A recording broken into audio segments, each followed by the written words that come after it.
Hello, everybody. This quick Dvar Torah is dedicated to the memory of my uncle Alvin of Rabbi Yitzchok ben Yaakov Zev. God willing, we're trying to do this every single week in his memory. Yesterday in Shul, Rabbi Yitzchok Finger Shlita brought down a Gemara in Chulin, Pei Tesam and Alf 89a, and it says over here, the Tanya Reb Meir says, Ma nishtana tchelis, we call it tzvonim. What's the difference between tchelis, which is used in tzitzis and all the other colors? Tchelis dam liyam. Tchelis is same color as the ocean. V'yam dam l'rakia, and the yam is the same as the rakia, the sky. Rakia dam l'evan sapir, which is this sapphire stone spoken about in respect to God's glorious throne. Evan sapir dam l'kisei kavod, and that is manifest in the fact that the Evan sapir, the sapphire, is doma, comparable to the kisei kavod, to the throne of glory. The ksiv, like it says in Shemais Chavdalad Yud, v'yiru es elokei Yisrael v'tachas raglov. It says the Evan Sapir ksiv, like it says also in Yecheskel Aleph Chavav Kemara Evan Sapir the mus kisei. So we have two sources over here that say that the kisei kavod have this sapphire color. Rav Moshe Feinstein Alav Shalom asks a very, very simple question: why doesn't the Gemara just skip to the chase and just say that the color of the tchelis is the same color as the kisei kavod, which is Evan Sapir? Why go through all the different steps?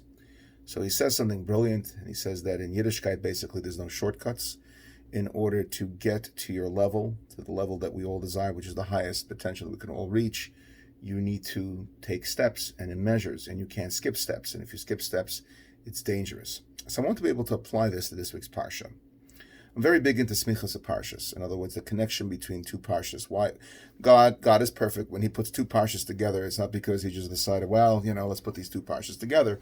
They have to make sense. So we have the Parsha of the Mekoshesh Eitzim, the one that gathered the sticks. And the Mekoshesh Eitzim was killed killed from Michal Shabbos on the second Shabbos. He was Tzalavchad.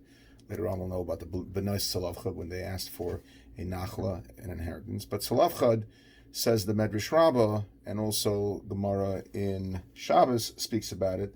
The reason he collected wood on Shabbos was not because he wanted to inherently be Machal Shabbos.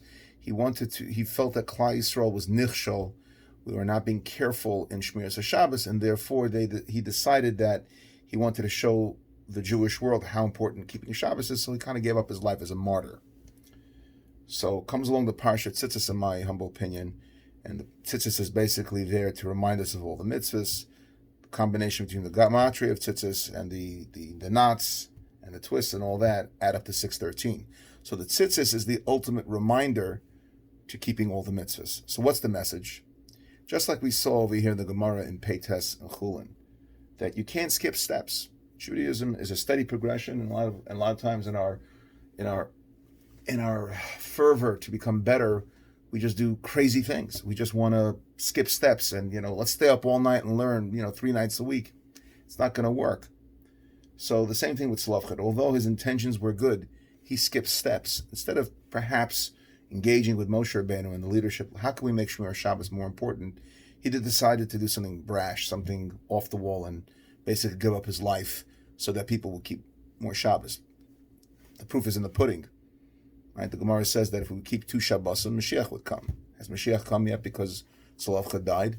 No, he died. He made a bad cheshbon, obviously. And comes along the Parsha of Tzitzis to show us that you don't need to do crazy things. You could be a fantastic Jew, a fantastic human being, by just remembering to do the mitzvahs by wearing your tzitzis every day. You don't have to do outlandish, off-the-wall kinds of things. And I think that's what we need to do. We have to do what the Rambam says, look for the middle of the road, the Shvil HaMitzvah, the middle road. And Mitzvah Hashem, if we take these lessons from the Parsha and focus our attentions on being normal, healthy Jews, healthy human beings, we'll be able to bring the Mashiach. Amen. Thank you and have a wonderful week.